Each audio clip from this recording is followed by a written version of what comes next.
Yeah, buddy. Welcome back, everyone, to another edition of Unapologetic Sports. You hear me, and there I am. It's your favorite Uncle Lee Ice and my partner in crime, the Fly Guy, Flying Brian. What's up, bro? What's up, Lee Ice?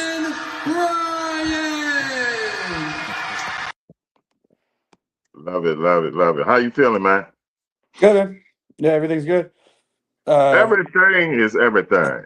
what's with this? It was the first Sunday weekend with no football. We made through it. It's all right. We're all right. So, Yeah, we still gonna have a little football talk. So, I yeah, mean, of the course. NFL, they never gonna go away. So, yeah. Yeah, yeah. We teased it You last know, week, so we're gonna do our top 10 coaches. Probably open the show with that. Going into this season. y'all heard what he said. Y'all heard what he said. First, we're gonna thank everybody for tuning in last week's show, and we're gonna thank everybody for tuning in this week's show. And like your favorite uncle always say, I hope we can entertain y'all doing whatever you're going through. Hard day at work, come chill out with us. You fighting with your significant other, come chill with us. Whatever it is, dog getting on your nerves, kids getting on your nerves, come hang out with us for 60 minutes, or we can entertain y'all doing whatever you're going through. Whatever you're going through. Fly Guy, you ready to get things started? Yes, sir. Real quick before we get to the topic at hand, just quick MMA news. Even you probably know who these two fighters are. So you know who Ronda Rousey is, right? I heard. So you I saw it, heard. right? So Yeah. After 10 years away from the UFC, Ronda Rousey is coming out of retirement to face Gina Carano.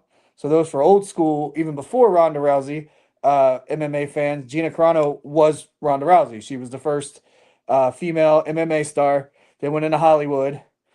She was in this TV show Mandalorian and some other stuff. Said some stupid stuff on the internet, got fired from that show. It's kind of been off the radar a little bit, and now all of a sudden they're gonna have a match. This How was much? ten. How much are they getting paid for this? Yeah, I haven't seen numbers yet. They're not in any organization. This isn't UFC. This is Oh, just oh, literally on Netflix. oh, So I dang. don't even really know who's backing them. I mean, I know there's some logos and icons in the picture. Rousey announced it today on her like I saw it on Facebook, whatever, but because I don't do Twitter and all that. But so it's borderline freak show. I won't say it's a Jake Paul kind of fight, and these are Ronda Rousey at one time was the greatest female fighter of all time, and Gina Carano was a pioneer. But it's on Netflix, so I'll watch it. I don't care. So When if was the you're in last it, time Carano been in the ring? It's been longer than Rousey. yeah, yeah, it's been longer than Rousey. This is gonna be horrible. Yeah, Somebody gonna get hurt bad. they might yeah. get. They might both get hurt bad. So it's May 16th to date. I know there was all these rumors that Rousey was going to do the be on the White House card. Maybe she wanted to pitch this to UFC to do this on the White House card. That's probably I think that's going to be late June. It's not going to be on July 4th. We'll cover more of that when we get closer. But again, I love MMA and I love wrestling and even like boxing. If I don't have to pay per view, I'll watch it because it's just entertaining to watch. So I'll definitely watch it. It's kind of silly, but speaking of that, they just announced Floyd Mayweather and Mike Tyson. Did you see that? Are you serious? Yeah, Please tell me. exhibition or whatever. Oh, Yeah, I don't know. I don't know exactly where it's going to be. I should have had a picture for that too. But yeah, apparently that's happening too. oh God. I mean, I'm gonna watch it though, because I can't stand Floyd Mayweather. Mike was one of my favorite back in the day. So you got Again, me. if I it's on watched him when he Netflix, I'll fought. I'll put it on. But When he fought. Who did he just? Jake Paul. Yeah. Yeah, No, no, no. I'm talking about Tyson. Yeah, yeah. yeah, Jake yeah. He Paul. fought Yeah, Jake Paul. Yeah. yeah, yeah. Man, oh man. All right, man. You ready to get things started? Yes, sir. What you got? What you got? Yeah. Oh, he's got the old Buffalo Cup with the faded logo. Mm, let's go. All right. We know football season is over, but one of our favorite listeners and viewers from highly opinionated Josh throughout that Jim Harbaugh was a top 5 coach. And hey, speaking of the devil. So, in honor of nephew Josh, as you just saw, he just popped up on the screen. We're gonna do the NFL's top 10 coaches this year. I mean, right going now. into the season. Yeah, So, Fly Guy, how you want to do it? You want to start at 10? You give me your obviously, yeah, your number 10, and I give you my number 10. yeah, we can do that. But just real Then we quick, just let me do my parameters. So okay. I didn't really put a whole lot of legacy, a little bit of that. So this is the top 10 coaches going into the next season of what I think they're going to achieve and what they're going to do with their team necessarily. So obviously, if we were doing Andy Reid would be number one. He's the most accomplished coach currently right now, but I don't have him one. So we talk about Harbaugh's. If we were doing a ranking of coaches, would Jim and John be in the top 10? Sure. But do I think they're going to be and their team is going to be in the top 10 next year? Maybe not. So that's kind of how I did it. I don't know exactly how Yeah, you did it. I did mine based off of coaching. So, Right. So like Mahomes is most accomplished quarterback in the league, but going into the 2026 season, I don't think he's top three. I mean, so if it, that's like a little guideline. So if you get Andy okay. Reid's not number one, yeah, he technically is, but like if Belichick was still around, he wouldn't be number one because he wasn't doing that well before he left. So All I right. just wanted to Let's get that start out at there. number 10. All right, Who you so got? Number I'm 10. gonna I'm gonna start a little controversial, and maybe just again because I had made up my mind on this guy, and this is the guy that I wanted, and I'm gonna and I just kind of contradict myself a little bit of what I just said, but I think this team is gonna be very good early, and they're gonna surprise everyone, and I think he's gonna be the best new hire. So I have Clint Kubiak as my 10 as I wanted to have at least one of the new coaches because like the some of the new coaches that were new last year, they did great, so I feel like one of them could be in the top 10 anyway. So that's the one I pick. And it's funny You because said I'll spoil it now. I put the Harbaughs together and I had them 10 and I took them off for Kubiak, so they're not going to make my 10. you sound like Josh. Before he even coached one game with the Chargers, he had him in the top 5. Well, but he had a history. I mean, again, a lot of it's just kind of on projection, and I maybe the Raiders won't finish it, but I think he's going to make a huge impact, similar to what Ben Johnson did with the Bears. So I that's why I kind of have him just right on the cusp, borderline. Maybe he's not 10, and I just want to put a new guy on the list, so I got him 10. Okay, guess who I got number 10? Joe Brady. No. Jim Harbaugh. Okay, so he did make your list. Okay, he made it only because two coaches are not coaching this year. Tomlin and and your guy, Sean right, McDermott. Sean McVay. Now I would have had McVay and probably Tomlin in my McDermott, top 10. McDermott. McDermott, yeah, McDermott, Yeah, yeah. right, yeah. So, yeah. So, Josh, I got your boy in the top 10 by default. Okay. So he's number 10. Who do you have number 9? So number 9, I got Liam Cohen. So again, I know it's only a second year, but what he did with Jacksonville, people say, oh, well, they got one and done in the wild card. That's true, but they did play Buffalo. I truly believe if they would have played like the Patriots, I think they would have beat them. I think they probably would have beat Houston, and they had just smacked the Broncos. They might have beat them too in the first round. And I think it looks like Trevor is on finally the right track where he needs to be, and I think Cohen changed that whole locker room. So he might even be a little higher if they would have did a little better in the playoffs. But that second half run that they had was for almost best in the league. I mean, they were the hottest team going into the playoffs. Where Buffalo, even though it was a road game, but Buffalo was the underdog, and throughout most of the year, Buffalo wasn't the underdog against any team. So yeah, I got Liam Cohen 9. I think finally got their coach, and they're going to be one of the better teams consistently. Number 9, I got the Seahawks coach, Mike McDonald. So I know he Okay. won the Super Bowl. I know people say, maybe won the. It's just 2 seasons. In his first season, they didn't make the playoffs. So I got him at number 9. Well, he did have Geno Smith to work with, but Well, yeah. all Joe right. So Gibbs had Ty Collins. So all who you got number 8? right. So number 8, I got Sean Payton. Since he's been with Denver, they've gotten pretty much better each year. Depending how you feel on Bo Nix, how much of it's Bo Nix, how good he really is, or how much it is the coaching. Um, I personally believe if Nix doesn't get hurt against Buffalo, they'd probably beat the Patriots. So they would have been in the Super Bowl. I don't think they beat the Seahawks, but and Peyton, he's a Super Bowl winner. I know there's a little bit of controversy with him when it comes to, what was it, Bounty Gate and all that kind of stuff, but he's done well with the Broncos. going into next season. They're kind of the team to beat in that division, even with Kansas City. So yeah, maybe I have him a little too low, but I got him 8. Number 8 for me, I got D'Amico Ryan. He's 3 for 3, 3 playoff appearances, 3. Did they win the division? They didn't win it. Did they They win didn't the win the division? division. Jacksonville won the division. Yeah. So but he's three for But they were three. right there. They was right there, 3 for 3. So I got him number 8, despite CJ Stroud trying to put him in the down. So yeah, I got D'Amico Ryan's number 8. Like I said, 3 for 3 is very impressive with a quarterback, a rookie quarterback, his first 3 years. He got him to the playoffs 3 seasons in a row. Who you got So number so 7?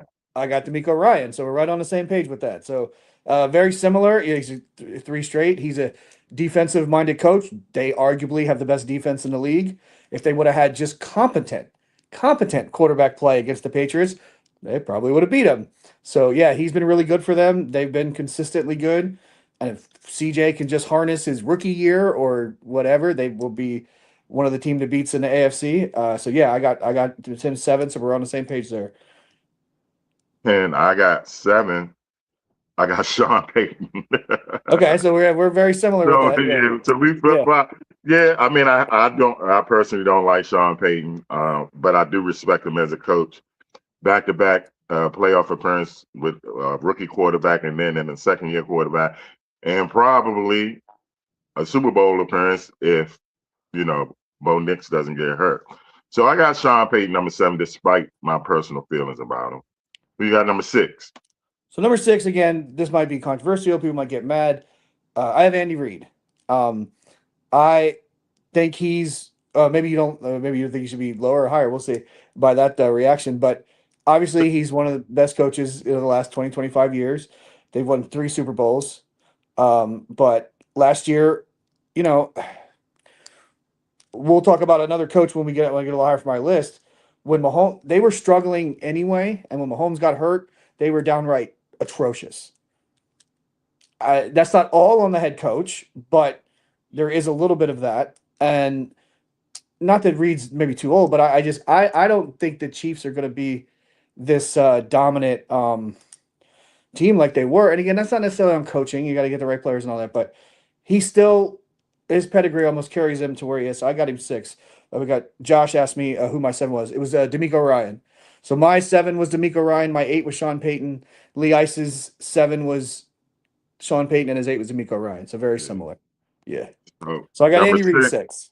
Number 6, I got Mike Vrabel. First year with the Pats, he take him to the Super Bowl. In Tennessee, he did some good things. So he's proven both places. So yeah, I got him number 6. Like I said, Super Bowl is in his future. Who you got number 5? All right, so number 5, again, maybe this is a little high, but I think we got some people that are watching that will like this one. I have Ben Johnson. Um, Hmm. part of it might be how the games played out, like they were so exciting, and like him and that team was in my mind. I know that he had some stuff, but the stuff in the locker room after the games with like ripping his shirt off and all that. But uh, coming out of the rookie year, your boy Jaden Daniels had all the hype and all the talk, and there was already talk about Caleb already being a bust after 1 year, which is unfair, but because Jaden was so good. Caleb's numbers on paper, this completion isn't great, but he did some stuff. It looked like Ben Johnson unlocked some of the potential and some of the greatness that we believe Caleb has. And I watched the NFL's official YouTube page put out their top 15 games of the season, and the Bears had 5 of them. They were just very exciting, and he was very exciting, and he did. And I don't have the Lions head coach on here, and it looks like they've kind of fallen off since they lost their coordinators, and it looks like the offense for the Lions was a Ben Johnson thing. So I gave him a little more credit for that too. So I got him 5. Then for my number 5, even though still don't think it works, and this is just purely out of respect, I'm putting John Harbaugh number 5. I mean, the guy, when he was with the Ravens, constantly was in the playoffs. He has a Super Bowl. Even though I don't think it's going to work out in the Big Apple, I will have him number 5. So, yeah, so Jay, I let the Hardballs off. I mean, again, maybe I shouldn't have, but um, I don't know. He got fired because he couldn't get the team over the hump. And if you Right. don't think he's going to work into New York, then he's clearly going to fall Like I out. said, So this is yeah, just yeah, I my know. my number five and my number four are just simply I'd purely agree. out of respect. Yeah. I'm not saying I truly agree, but I will give them the respect. So number four, I got Nick Sirianni. Okay. Now I controversial. I left him off. Um, it might be a little bit of personal, but we'll just do it real quick because I he they won the Super Bowl obviously, and they've been to two Super Bowls in the last 4 years. I get that, but they're And the he's only 4 for 4. team. They've gone to the But playoffs yeah, every year. but they're the only team at that level that has so much nonsense going on with AJ Brown and guys being unhappy and this and that and this weird thing where they went to the Super Bowl and the very next year they were on a roll, then they completely fell apart and they had a disaster. And very similar this year. They were doing pretty well. They struggled at the end, got beaten a wild card. To me, a lot of that is coaching. So I just again he was right there on the cusp of 10 and a little bit of his personal because I'm all for arrogance and showboating and but he's a dick and I just can't get behind it. Like I just he's too much for me and I don't have him. More quick with my four is Mike Vrabel. A little higher than you, very similar. Yeah. He got Ryan Tannehill to the championship game with the Titans.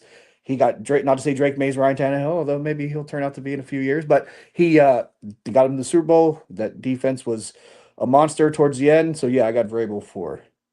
So my number three and my number two, you could flip flop them. So I put Kyle Shanahan number three, Three. Okay. and then I put Sean McVay number two. But like I said, you could flip flop them. I put McVay two because he does have the Super Bowl. You All know. right, so you got okay. So I got McDonald three, so I got him a little higher than you. Again, maybe recent bias. He just won the Super Bowl, but he did it with Sam Darnold, the most awesome defense again. So I got him a little higher than you. So obviously, I guess I know who your number one is. So I have to two. I have Kyle Shanahan. So again, we're similar with that. You had him three. Uh, Kyle has been to was it two Super Bowls, right? Hmm. Yeah. With depending how you look at it. I don't know how you look at Kaepernick. I don't know how you look at Two Super Purdy, Bowls but with two different quarterbacks. yeah, and Two maybe quarterbacks who are yeah, just, you know. fine, and they're very different. I talked about Shanahan, last week, with all the injuries and all the stuff. Most teams would have been. He got him to the second round. I know they didn't look great in the second round, but so yeah, I got him second. All right, so go ahead and do your one, and I guess my one's obvious now too because I haven't said his name. So Number one has to be Andy Reid, man. that yeah, I mean, I guess we took a little I bit of mean, he different approach had to it. last Yeah. year when his first. I mean, since he been in Kansas City, that's his first losing season, and his quarterback got hurt. Even before Mahomes, he was making it with Alex Smith. So Andy Reid's number one, and I guess your number one is McVay. Sean McVay. Yeah, I mean, I guess in reality of all time, right now it would be McVay and Reed. McVay's been to two. He's got one. They're consistently, except for the year after they won the Super Bowl, they're consistently in the playoffs. They're always high scoring. Stafford's MVP. So that McVay, yeah, just it's just similar things. Why I have McVay one. All right, so we got a few comments real quick about this. Yeah.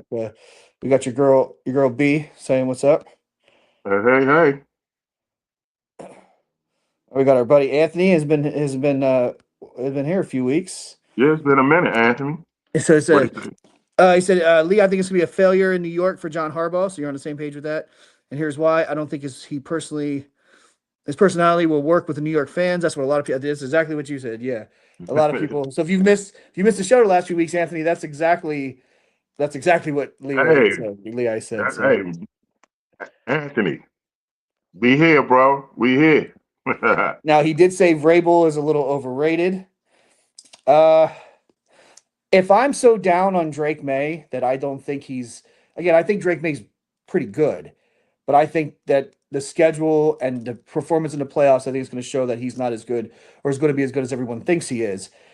And I got to give credit to the coach then of how they got to the Super Bowl, and nobody's going to give Tannehill credit. I mean, I guess you want to give Derrick Henry all the credit to Tennessee. So again, you got to give a lot of it to Vrabel. So on that end, I don't think Vrabel is this all time legendary coach, but right now he's pretty good, and what he's done with the He's teams that good. he's had, Yeah. yeah.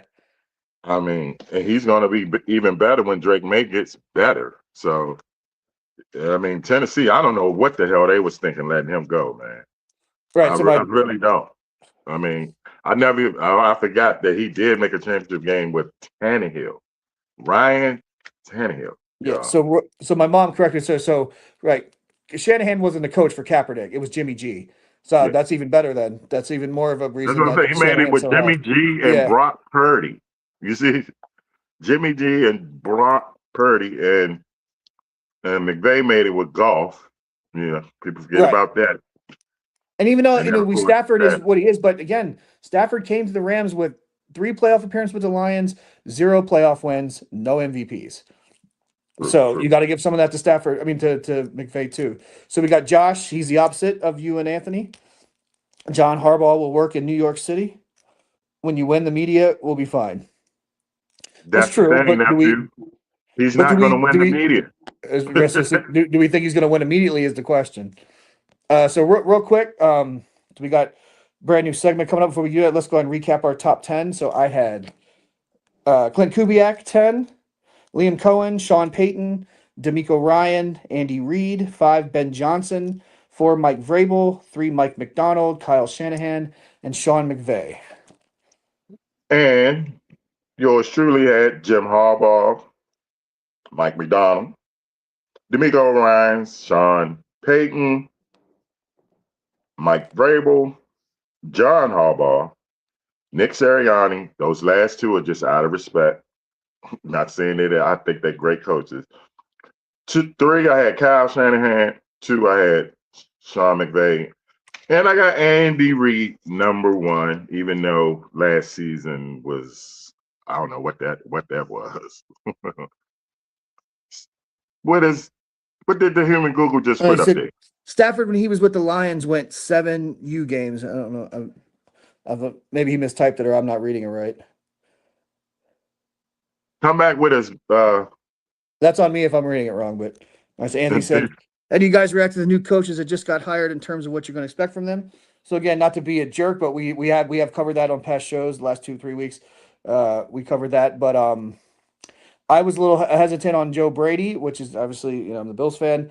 Leroy sold me on him, so I'm a little more optimism on that. Obviously, for my top 10, I think Kubiak's going to be really good. And then I thought the Pittsburgh hire was a disaster. And that's just a quick recap, and you can go ahead and your quick recap. Yeah, I mean, I like Joe. I like the Joe Brady hire. I questioned it until I heard his interview, and I think that's going to work. Um, I want the Kubiak hire to work out because I think the NFL is better when the Raiders are good, and we want that for Matty Ice. We want his Raiders to come back to some type of relevance. You know what I'm saying? They've been down for so long, but the NFL is better when the Raiders are doing good. Who did I have #1? Oh, I didn't I pick the guy in Atlanta, I think but so. Yeah, because I thought he was going to keep Kirk Cousins. So apparently Cousins is on his way out, and if he has to deal with Michael Penix, bro, I feel sorry for you. so, I feel so Stefanski, yeah. yeah, so Anthony's a Dolphins fan. He doesn't want to know my opinion on the Dolphins Oh, in general. So I'm so go ahead. sorry, Mr. I'm so sorry for that you're a Dolphins fan and the coach that you're hiring. I think he was last on both our lists, wasn't he? I was close. I mean, again, mine's partial bias, but like I don't know much about. I don't know. I what the situation that the Dolphins are in with the quarterback and what the GM did, and they just released 2 top. I Yeah. mean, I know Tyreek's hurt, but they just released 2 big name guys. They're locked with a quarterback that they clearly don't want to play, but may have to because of how much he makes.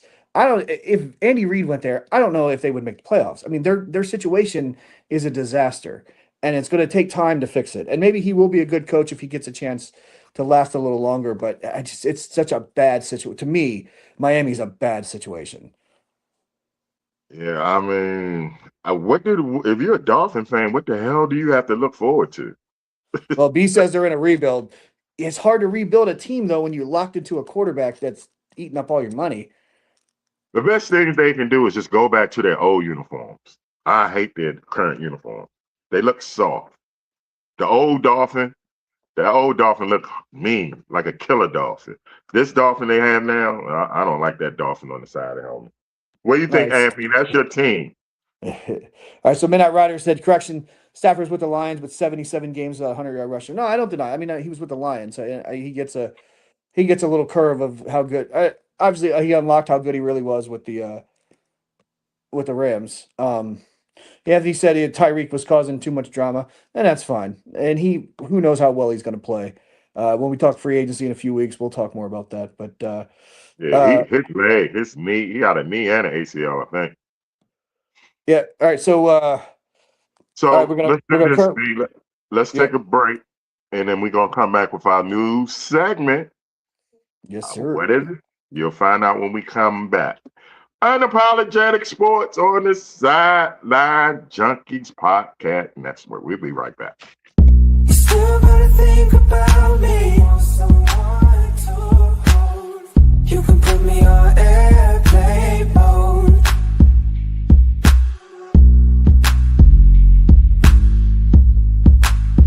You can put me on.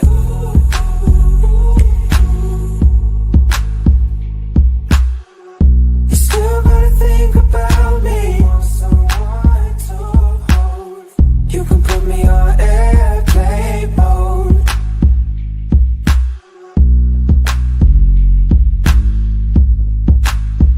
You can put me on.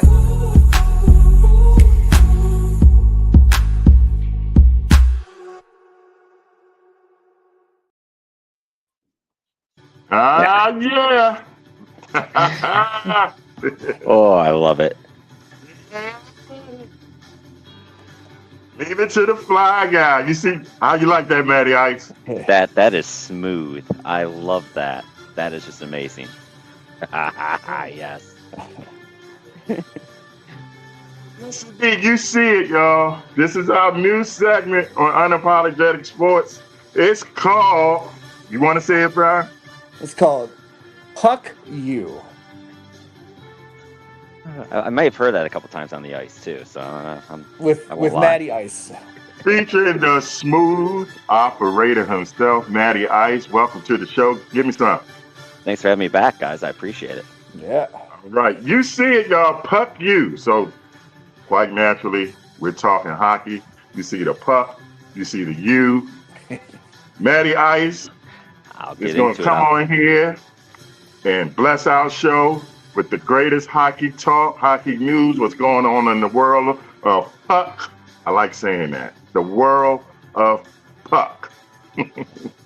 So, Matty Ice, introduce yourself. Everybody know you, but you could do it again. Hey, for sure having you guys. Of course, I'm with you guys on Drive Time at 5:00 with Showtime Sarah and Scooter. So it is good to be here. Brian, you warmed my heart putting Kubiak in your top 10. I hope, but I have gone through my share of head coach press conferences for sure. So every time I start getting excited, thinking this is going to be the one. But man, we'll see. It'll be good times. So, all right. So you guys want to do the sad stuff first, or you guys want to get into the good stuff and we'll come back to the sad stuff? Yeah, this is your segment, man. We brought you on. Do whatever you want to do. Well, let's all give a quick round of applause for the U.S. hockey team, though. We got kicking.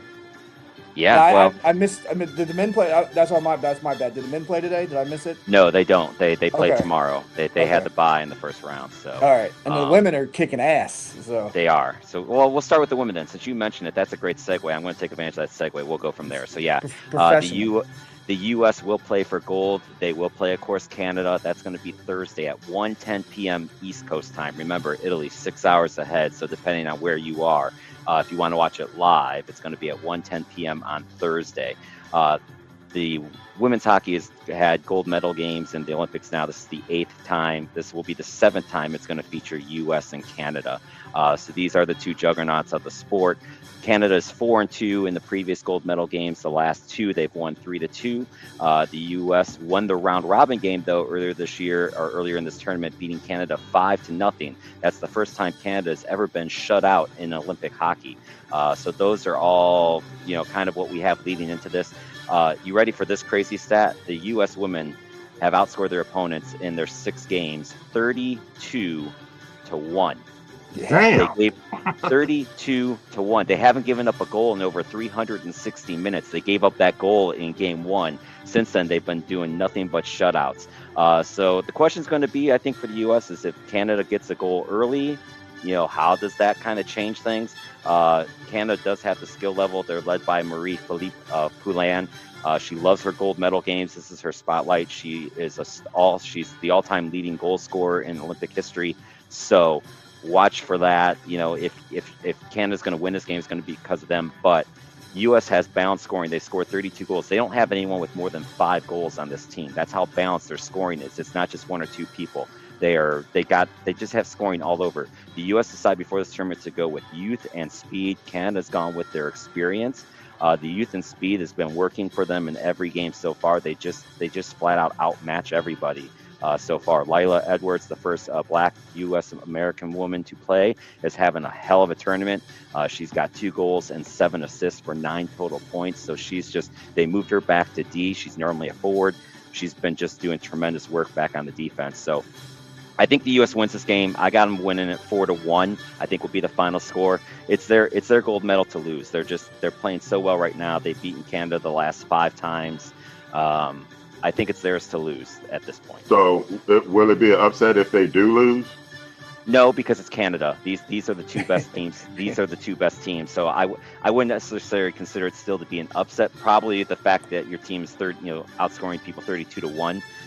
You would probably still look at as being an upset, but it's these 2 teams and everybody else. So if they lost to somebody else, that would be an upset. But losing to Canada, I wouldn't consider it an upset. It's just disappointing with how well they're playing right now. All right. What else going on, brother? All right, so we'll go into the men's side.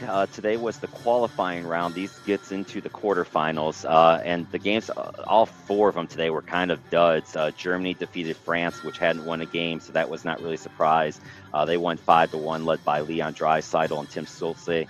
Draisaitl plays for the Edmonton Oilers. Stützle plays for the Ottawa Senators. Switzerland defeated Italy 3-0. Again, not really surprised. Italy doesn't have any NHL players on it. The Swiss got a goal by Nicholas Hischier and Roman Jussi, just kind of cruising that game. The only one that was close was Czechia defeated Denmark 3-2. Czechia, kind of had to hang on for dear life. They got goals by Marty Necas and Darren Kemp, and they got by the Danes. The Danes tried to make it close, but even at 3-2, it just never felt like the Danes were going to get that goal. And then the other one earlier was Sweden just rolled over Latvia 5-1. So they advance into the quarterfinals. The quarterfinal games are all tomorrow at 6:10 a.m. Eastern time. Again, yes, you heard that time right. 6:10 a.m. You will have Slovakia taking on who they got.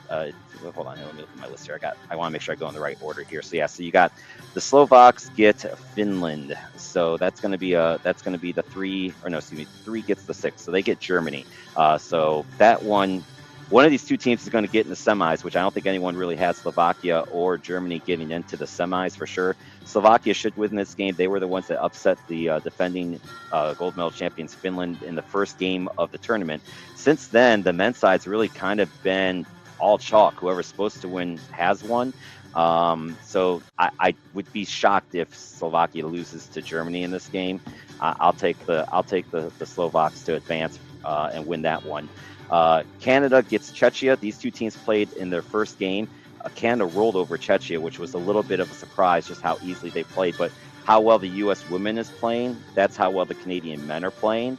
So I think on the men's side, it's Canada's to lose. They're just playing too good right now. They're just dominating everybody, and they dominate Czechia 5-1 in the round robin. But Czechia does have NHL talent. So if they could win, this one should be a good game. We'll just see. But I think Canada's still going to do what they did the first time, unless Czechia puts it all together. That game is going to be at 10:40 tomorrow morning. At 2:10 tomorrow, you have Finland against the Swiss. The Finns are the defending gold medal champions. They lost their first game, a bit of an upset. Then since then, they rolled. They beat Sweden. They killed a really bad Italy team. They should easily get by the Swiss. I just don't see. This would be a surprise. This would be a huge upset if Switzerland beats Finland. But I do believe that the Finns will win this one. That game is at 12:10. And then the big one for the U.S. is at 3:10, and this is a tough one, guys. They play Sweden. The way that the IHF did these stupid standings and stuff, they get a team that went 2-1 in the round robin part of it. So they get a tough Sweden team. These are a lot of teams that people had winning gold medals. Like a lot of people had either Sweden, U.S., Canada, Finland picked to win gold. One of these two teams isn't even going to make it to the semis, and Sweden played their best game of the tournament today, which is not a good sign if you're the U.S. hoping to get lucky. But in fairness, the U.S. really hasn't put together a solid game until they just beat Germany. So it looks like Markstrom should be back in goal for Sweden. Connor Hollebuck's going to be in goal for the U.S. This game's going to come down to both teams' defenses. Both teams' defenses are really, really good. I hope the U.S. wins this game, but I got a bad feeling Sweden's going to take them out. That would put the semis as Canada versus Finland. And then Sweden would likely if Sweden wins, they're the 60. Canada would have to face Sweden. The Finns would take on Slovakia. And then that would probably put Finland in the gold medal game against Canada, but could have a little bit of fun with that too. So it's wide open now on the men's side, but I think it's everyone playing to lose to Canada in the gold medal game at this point in time. The way the Canadians they're just loaded on offense. They just can score from anywhere and everywhere. All right, real quick. I should have had this ready earlier. So, going back to the women's real quick. The money line is United States is favored -455. That's a pretty big favorite. Canada's +345. Game is Thursday at 1 p.m. Yep. Yeah. So technically, Leroy, yes, it would be a pretty big upset if they lose. But like he said, it's Canada, so. Yeah, I think the line's probably a little bit bigger than what it should be, and it's probably just because of how well the U.S. has dominated. But, as far as the skill level on the ice, it would not be that big of an upset if Canada won it. I mean, they've won the last 2 gold medals. It's basically the gold medal team from 4 years ago. They're just older. All right, Matt, real quick before you move on to the next part of your segment. Anthony's, a big fan of all of us, so he's got a few questions for you real quick. Yep. He said, I'm going to say this, and I'm sticking to it because of the massive training facility that we have in Minneapolis. I think the United States will dominate the World Juniors and the Olympics for years to come. Do you agree with that? I think you're seeing it, especially on the women's side, because the women's side has taken this to, and how many people have USA Hockey, which runs youth hockey for the whole entire United States. They have seen a huge uptick in young girls that have registered to play. I don't know that I fully agree with it on the men's side just yet. We'll see. They're making bounds. We do always do well in the on the junior tournaments, but even this year we got upset this year. So I don't know that we're quite there on the men's side because there's just so many good programs worldwide. But on the women's side, I would 100% agree with that. All right, and just one more from Anthony real quick before we move on. Maddie, I think Canada gets limited. It's my own opinion. They're one-dimensional.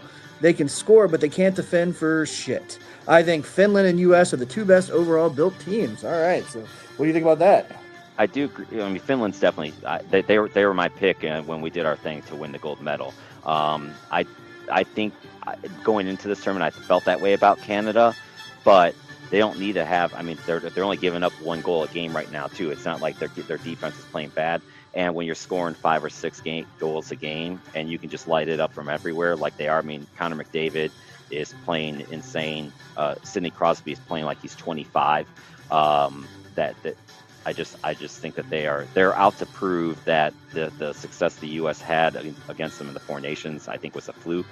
I'm hard pressed to pick against Canada right now the way they're playing. All right, Matt. Before we get out of here. Yeah, we got a few more minutes. Yeah, we got a few more minutes. Okay. Go ahead. Yeah. So he finishes the segment like we do. who's cold and who's hot, but it's flip flop. Explain it to him, Maddie. Yeah, so we're going to go who's the hot is going to be bad because, in hockey, you want to be cool because you're on the ice, right? So we're going to flip it. We're going to go reverse. So who's hot? It's the IIHF for setting up the stupid draw on the men's side. The fact that the U.S. has to play Sweden in the quarterfinal game is just absolutely ridiculous. They finished third in their division, so that's why they are the 6th seed. They should have been a 4 or 5 seed based on their point structure, but that's a whole nother thing. Also, the gold medal game, if it goes to overtime, is going to be 3-on-3, not 5-on-5. I think that's a huge miss. Also, hot is the other teams. I really thought this year in the Olympics, Finns or the Czechia team or Sweden or the Swiss would give the U.S. or Canada a small challenge. None of them did. The gap is not close at all in women's hockey. I joked on the show yesterday. It kind of reminds me of the old days in women's college basketball when you had Tennessee and UConn and that was it, and you had no one with them. That's kind of still where women's hockey is right now. It's Canada and the U.S., and that's it.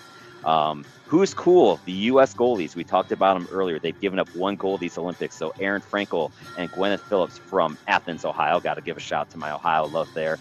They've been brick walls. Gwyneth Phillips set a record. She's played 3 games. She has 3 shutouts. She's yet to give up a goal in this Olympics.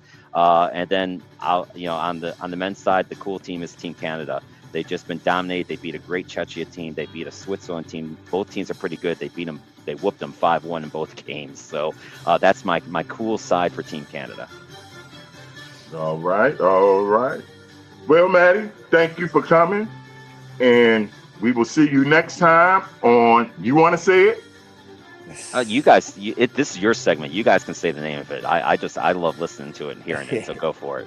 For Maddie Ice, you have just witnessed Puck You. Thank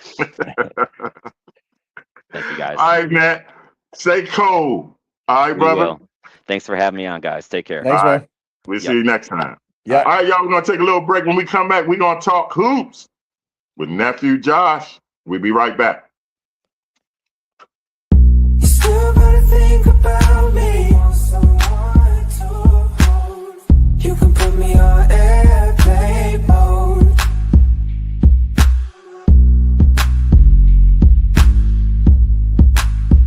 You can put me on.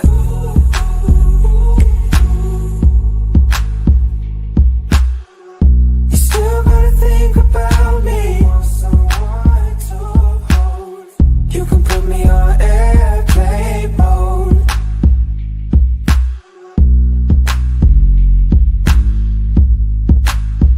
You can put me on.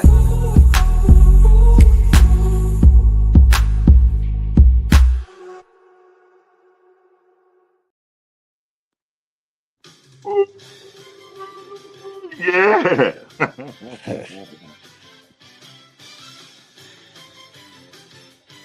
All right, so Where's nephew at? There he is. There I There am. he is, y'all. I love the John Tesh music, fellas. I appreciate that. All right. What's up, nephew? What's up, Unc man? Everything good? Everything good? Always good. How you feeling, bro? I'm good, man. I can't complain. Just taking it one day at a time. My guy, Flying Brian. What's up, buddy? what's up, man? Thanks for joining the show. Appreciate it. So lots of stuff to talk about with basketball, and you're the guy to give us the 101 on it. 1-on-1. Before we get to the NBA, I gotta say, I watch the show every week. So I was writing y'all lists down with the top 10 coaches.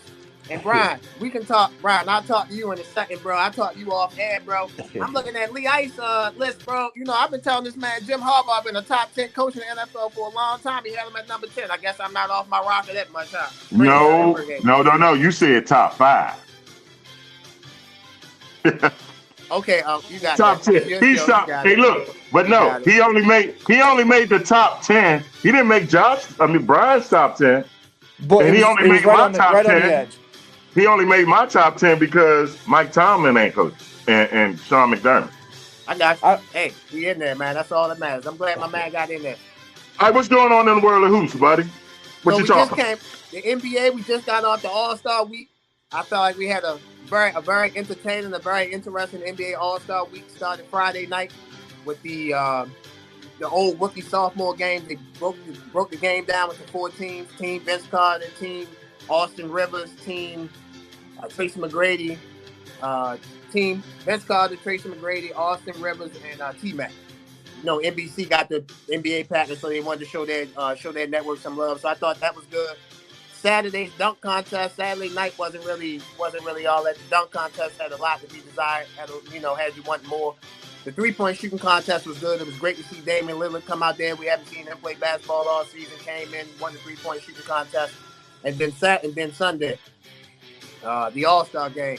We had the mini games with the Team World, Team USA, Stripes and Stars. Stars, the OGs, the Stripes as the younger team in Team World. So I thought it was a great All-Star weekend. Looking forward to the second half of the NBA season. I thought it worked because going into it, I ain't gonna lie, I was like, man, I'm not watching this bullshit. But I watched it and it worked. So kudos to the NBA, but more kudos to your boy Victor Wembanyama, because he said they cannot care, but I'm a kid. And with him going out there showing effort and like, yeah, this means something, I think it rose, everybody else levels like, hey man, this alien is out to get us. We got to represent. So everybody's level of play went up, I think, because of Victor Wembanyama. And then Anthony Edwards, he took it personal, which I love. You know what I'm saying? So he's like, hey, y'all want to call him in the face? Let me show y'all what I got. Yeah, no, Anthony Edwards definitely can be one of the faces of the NBA along with Victor Wembanyama. It was amazing to hear Anthony Edwards come out and say, we watched the first game with Wemby against the Stars, the OG team, and he was like, man, we saw how he was taking it personal. So it's definitely good to see Victor come out. Definitely good to see the guys come out. For me, come out and play hard. For me, I'm not giving you credit for playing hard. Man, you've had this conversation several times. Like I feel like the All-Star game has gotten the effort has gotten terrible. You're going to run up and down. You're going to be able to score. That's fine. But what the OGs did back in the day was they let you run up and down the first 3 quarters, but in the fourth quarter they made it a game. And that was passed down from Magic and was passed down from Dr. J to Magic and Bird, Dr. J and Kareem, Magic and Bird, Michael Jordan, to the Shaquille O'Neals, to the Kobe Bryant, to Tim Duncan, to KGs. And even I'm about to mention a name where people can be critical. Kevin Durant, he's probably one of the few players of this modern era who you're not going to disrespect the game. Like, he's not going to lay on the court. He's not going to give half-ass effort in the All-Star game. He's going to play how he usually plays. So, for me, I'm not giving you credit for playing hard in a basketball game. Like, bro, that's your job. You get paid millions of dollars. So, yeah. Damn. Yeah, the All-Star game, I mean, up until this year was some bullshit. Right after Kobe left. You know what I'm saying? Kobe kept people out there, yeah, this means something. We gonna play. Right after he left, hey, man. Oh, is that the Nicole Trent that I see? Yeah, we got Josh bringing in the female audience. So gave Josh a little heart as he came on, and then we got Keith Hodges, my guy, Mr. Josh Walker. What's good? My guy, the correspondent. The correspondent. That's my guy. I'm going to see my guy in April, man. Can't wait to talk to you in April about the Masters. What else you got for us today, John? So, again, we just recapped NBA All-Star Week. So now we have basically a third of the season left in the NBA. And everyone is trying to figure out who the NBA title contenders are. I got you, ladies and gentlemen. Basketball 101, Josh got you. Out the Western Conference, there are 3 NBA title contenders: Oklahoma City Thunder, the Denver Nuggets, and the San Antonio Spurs. In the Eastern Conference, there are, in my opinion, 3 title contenders. 3 teams I think that can get to the NBA Finals: the Detroit Pistons, the Boston Celtics, and the Cleveland Cavaliers. No Wizards. Have the New York Knicks. No Wizards in that? No Wizards. The Wizards are not going to. Not next year. Next year, bro, they gonna make the playoffs. They're gonna be a problem. They doing what they need to do, which the NBA. I'm very upset with the NBA. Now all of a sudden, tanking is really a problem. Go look at how Oklahoma City was built. I'm talking about with Kevin Durant, Russell Westbrook, and James Harden. They suck. Go look at the Detroit Pistons. Cade Cunningham, Jalen Dorn, Jay Nobby, they suck. You have to bottom out to get to the top. So all this talk about, yeah, man, you know, we gotta get rid of tanking and get rid of this and get rid of that, man. That's crazy. We don't gotta do all that. Like, it's always happened. The Spurs with Victor Wembanyama, they had to trade Kawhi Leonard. They had to trade DeMar DeRozan. They had to trade DeJounte Murray to bottom out to get back to the top. So a lot of talk in the NBA about tanking, man. I'm not the biggest fan. I'm not the biggest fan of what the NBA trying to do. So Matt said you left Cleveland off. They don't got a shot? Oh no, I know. In the East, I have the Detroit Pistons, the Cleveland Cavaliers, and the Boston Celtics. Okay. The Boston Celtics is if Jason Tatum comes back, because I love the move that they made at the trade deadline and traded Anthony Simons for Nikola Vucevic. So I love that for the Celtics. They finally get some size in that middle. Did you say the Knicks? Huh? I'm sorry, you said the Knicks, right? No, I have the three teams in the East I think can win it. The Cavaliers, the Pistons, and the Celtics. I do not think the Knicks can win the East. Well, if James Harden's on that team, they have no shot, okay? No shot, all right? That's the Dak Prescott of the NBA. Fabulous regular season. Get in the playoffs, he disappeared. No, you're 100% right on James Harden disappearing, but this is the difference of this situation of the others. So he's being traded in the middle of the season. It's kind of like what happened with Brooklyn when he got traded from Houston to Brooklyn. Brooklyn was going on a run until he messed up his hamstring and couldn't play in that second round series against the Milwaukee Bucks, where Milwaukee won in 7 games. I think this Cleveland Cavaliers team, not on name talent, but I think this is the best collection of talent James Harden had because it fits what he does. He has another guard that can handle the ball, Darius and Donovan Mitchell, and he has 2 7-footers behind him in Evan Mobley and Jared Allen who can play defense and who can cover for him in his lapses. So I think I'm not picking Cleveland yet to win the East, but I think Cleveland, Detroit, and Boston are the 3 best teams in the East. Real quick, Midnight Rider said FanDuel made a call. He'll explain it later on tonight. Okay. Any team with James Harden on it, I wouldn't bet 2 cents on that team doing anything in the playoffs. So that man who you like in the East? I like the Knicks. Why? Well, I like the Knicks. I like the Knicks. I like the Celtics. Like you said, Jason Tatum comes back. If he comes back, he doesn't even have to be fully healthy. You see what they're doing right now. Exactly. So he doesn't even have to be fully healthy. I think it's too early for the Pistons. I love Cade Cunningham's game. Pistons might be another year or 2 away. They got to make the playoffs and get their heart broke. They had that heart broke last year in the first round against the Knicks. They could have easily won that series. So I mean, in the first, I'm talking, Eastern Conference Championship. They gotta get stepped on, and it gotta really hurt them. So I think they might be a year away. I'm looking at Boston and New York. You like Boston and New York. Okay. Well, I like Boston, I like Detroit, and I like Cleveland. And in the West, I think Denver, San Antonio, and OKC are the 3 best teams. To me, the West will be all about matchups. Whoever gets the number 1 seed, I feel like they have the clearest path to get to the conference championship in the West. Because if you're the 2 seed, more likely than not, you're going to have to play Denver. So right now, San Antonio in the second round, imagine if they get past the first round, we have to play the Denver Nuggets. That's not a good matchup for the Spurs or the Thunder. So I think whoever gets that 1 seed, the Spurs only 3.5 games out of that 1 seed in the Western Conference right now. I think that 1 seed is very, very crucial in the Western Conference. I don't think the Spurs want the 1 seed if Golden State will be the 8 seed. OKC would definitely take care of my Warriors if there's one. But you see what's going on with the Spurs and the Warriors this year. So, like you said, NBA playoffs about matchups. Yeah. And even though the Spurs are younger and it seemed like they should have an advantage, they might not match up well against Golden State, especially, with Porzingis. You don't know what to expect from this guy. When he's at the top of his game, he's a problem. I mean, I know they old and everything. I'm just saying, I'm not saying they will upset the Spurs if they play them. I'm just saying they're going to have problems with them. Yeah, I don't think the Spurs will have any trouble with the Warriors. They probably beat them in 5. The Spurs, what the Spurs can do, with which can give the Warriors trouble, is that they can push the pace.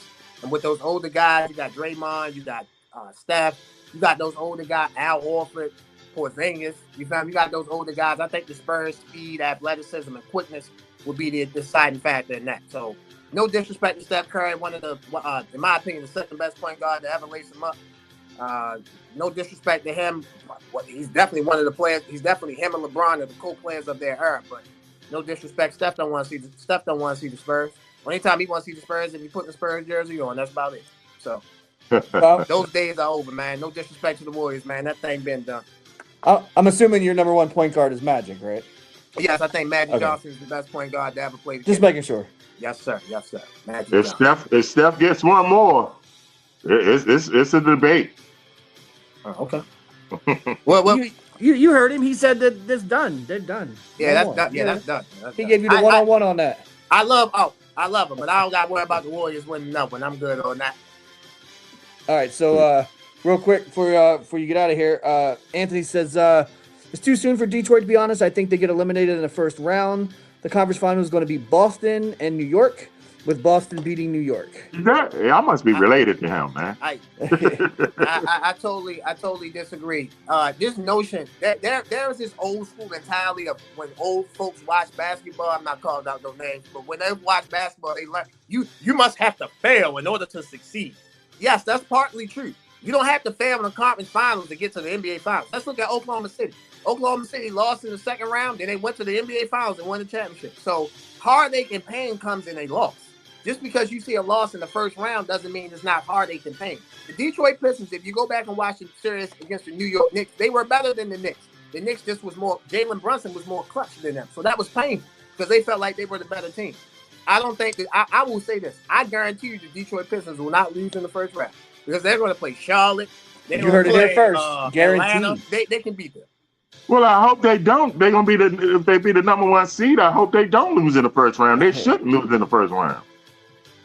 I'm just commenting on what I see, man. I'm commenting on what's being read to me. Man said they're gonna lose in the first round. Just say they're not. I think the Pistons will win a playoff series this year. I think they probably win 2, depending on their matchup. But they definitely gonna win 1 playoff series. They're the best team in the NBA.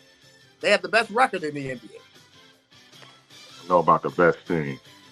All right, nephew. Thank you for the one-on-one lesson. We will talk to you and see you real soon. Tell them where they can catch you at. You can find me on Highly Opinionated each and every Wednesday. We drop new episodes every week. I work with the best crew in the game. Shout out to my guy JG. Follow him on the Club JG podcast. Shout out to my guy Tim. Shout out to the best one of the best graphic guys, because this graphic guy up here in the corner, man, he might be able to get my guy a run for his money. But shout out to my guy Ross, man. I work with the best crew in the game. You guys keep up the great work. I watch every week, man. Can't wait to come back on. All right, nephew. Yeah, man. All right, love you, man. Love you, Brian. Yeah. I'm gonna holler at you, Brian. I'm gonna talk to you about your list, Brian. No problem. Hey, y'all. We're gonna take one more little break. When we come back, your favorite segment, Flying High, and who's in the deep freezer. We'll be right back.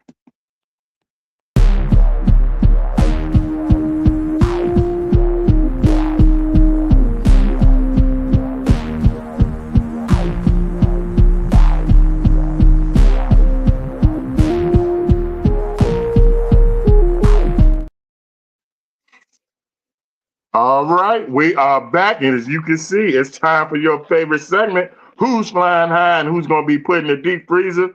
Fly Guy, take it off, baby. Yeah, so just do a real quick version today. So we just talk real quick of what is flying high and what's in the deep freezer for when we watch football. So pretty much everybody watching this channel or watching this right now, one of their favorite things to do of all time is sitting down Sunday and watching football. So what are some of the things that we enjoy that's flying high? So for me, people say, really? 20 years too late? So this is the first year I ever had the Sunday ticket. Never had it before. Oh, wow. So I got the ticket this year. YouTube TV was offering a special. If you never had it before, it was like $200. It's only like $4 something. And you could do it like monthly payments of like $20. So with obviously you've seen the background and stuff. My son's a Rams fan. I'm a Bills fan. My wife and my rest of my family are Commanders fans. So we got that, and it was amazing. It ruined football for us because we were talking about it on the last week. How can we go back to not having every game every year? So probably going to All be end up right. getting it again, but again, you can pay monthly. So it's but if you ever hesitant or ever didn't want to do it, even if you don't like other teams, just that have every team at your disposal, and you can do a 4 box, a quad box with YouTube TV is great.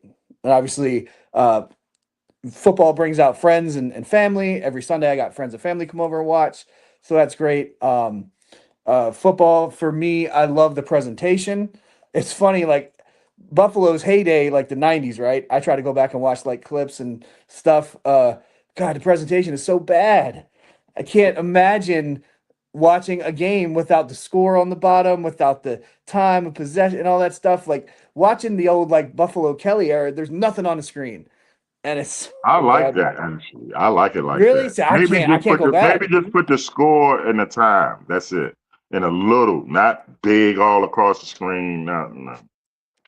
And this might be a little weird for people, but if you notice, like every year when football starts, maybe because Josh Allen's in 10 of them, I look forward to the not just Super Bowl, I look forward to the commercials because every time the Super football starts, you get brand new commercials, whether it's for Madden or the new pizza commercials, and it's always you got Tom Brady doing stuff, Josh Allen doing stuff, your boy Jane Daniels. What did he have? Chunky Soup this year. He was in the Madden commercials. I look forward to that every year too. So I I enjoy watching all that stuff too. So those are the little things for me personally of what's flying high for me when I watch the NFL every year.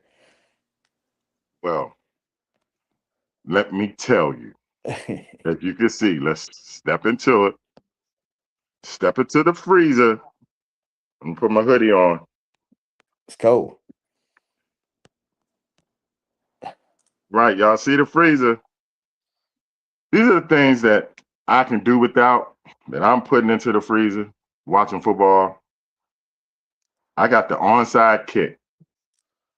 Whatever you call that, please get rid of that. Put that into the freezer. Go back to the old onside kick. It's horrible. I The agree. NFL overtime. Go back to 15 minutes. 10 minutes is like the teams get the ball one time. Yeah, I agree And with if that one too. team gets the ball and decides, run out, how they just go down the field. 10 minutes is not a lot of time. You could eat 5 to 6, 7 minutes just like that. Real quick. How do you feel about ties? Do you think there should be no ties? Just like in the playoffs, winner take all. I don't like ties. I don't like ties either. Okay. You what my man said, you play to win the game. You play to win The the game. other thing I don't want to put it in the freezer, please. I think I mentioned it last week. Fantasy football shows. There's Oh, nothing shows. more.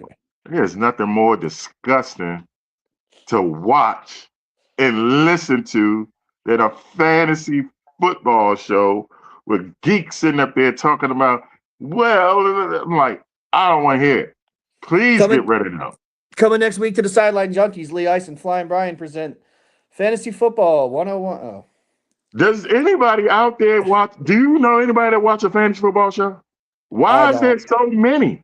Yeah, I mean, I will say when because my job, my career was before I had to retire from sickness. Anyway, I worked at a grocery store, and I used to work. I used to get those magazines and read the Mm. fantasy stuff when picking my fantasy team. But I also was a big podcast guy, and I would have never listened to a podcast though. I didn't mind doing the reading the magazines, getting the stats, and kind of getting an idea. But yeah, I wouldn't. Maybe it was a segment on a show I watched, but yeah, it's not for me. My last two, oh God, I'm so sick of these two people, and especially when they are calling the game when my team plays. Tony Romo, gosh, uh, he is so freaking annoying. Yeah, but he loves Josh Allen, so I don't mind it. He loves Josh If he Allen. goes, here we go, and then when it's a close play, be like, oh, I'm like, what the hell is that, man? Sound like he's taking a shit. He's like, oh. Yeah, he does. He does. That's pretty good. That's a good impression. That sound is spot on. That's it. He's like, just a Tony Romo, man. He gets so much praise for something. He irritates the shit out of me. I thought he could not be topped until 2 years ago. And Fox hired someone called Tom Brady. Tom Brady. Yes. Oh, Tom Brady. You are great, bro. You are a great quarterback. 7 Super Bowls. I mean, arguably the GOAT. No one can argue that. But bro, you are horrible. You are horrible on the broadcast. Nephew Josh, your boy is horrible. Okay? He sounds like a mad children's storyteller.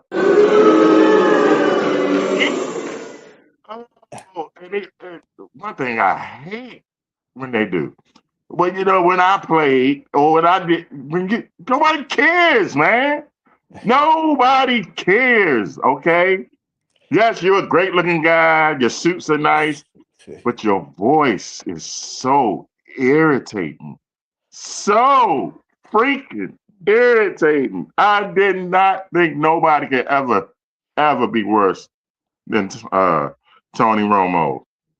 But Tom Brady, you are the GOAT when it comes to worst announcers. Again, you did it, bro. And what's messed up is Fox, they know it. They will never admit, they know he's horrible. They know he's horrible. I do. I watch a lot of Fox Sports 1. I do love his commercials though. Those commercials are hilarious. I love his commercial. Yeah. Just don't call the game for me. I don't want to hear your voice. I don't. Could you imagine them two together? Oh God. I would probably just if I can just tear my TV up and snap and get another one. Every time I hear one of them, I would do that. That's how much that both of them irritate the hell out of me. So real quick before we get out of here, we got Tuesday Night Flight coming up. Josh said, "Okay, you mean when people talk about Joe Jackson Gibbs?" The greatest coach of all time. and my uncle was backing you up to preach ice preach with your Brady Romo rant. I will say I enjoyed that. Oh God, they irritate, man. They are. Hey, I grew up to the best. Okay, Pat Summerall, John Madden, Dick Enberg. Go YouTube them games and just listen to the quality. Yeah, just listen. Don't look at the quality because the presentation is terrible. Yeah, don't look at it. It put tilt. Listen to Pat Summerall before a game, a pre-game. You know how they do the highlights and stuff. I'm telling you don't even need to watch the game. Just listen to Pat Summerall. He is the GOAT when it comes to announcing. All right, y'all. B, we had another great show.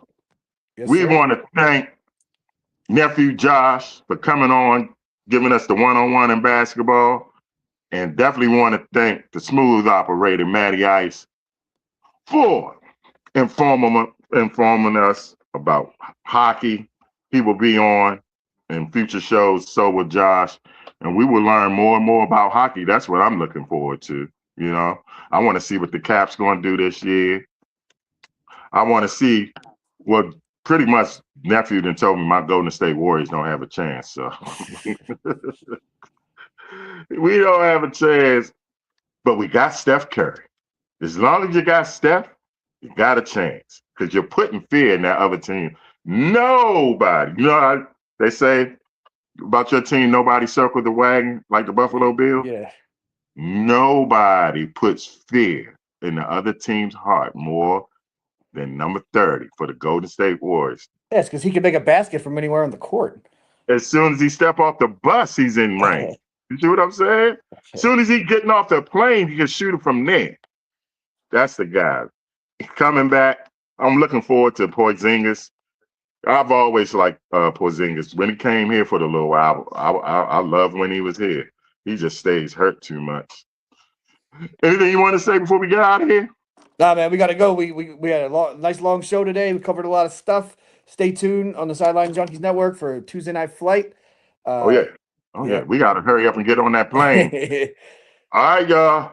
Whether you like it or don't like it, learn to love it because it's the best thing going. For my guy, the fly guy, Flying Brian, it's your favorite Uncle Lee Ice. You just watched Unapologetic Sports on the Sideline Junkies Podcast Network. We see you, and we'll be back next week.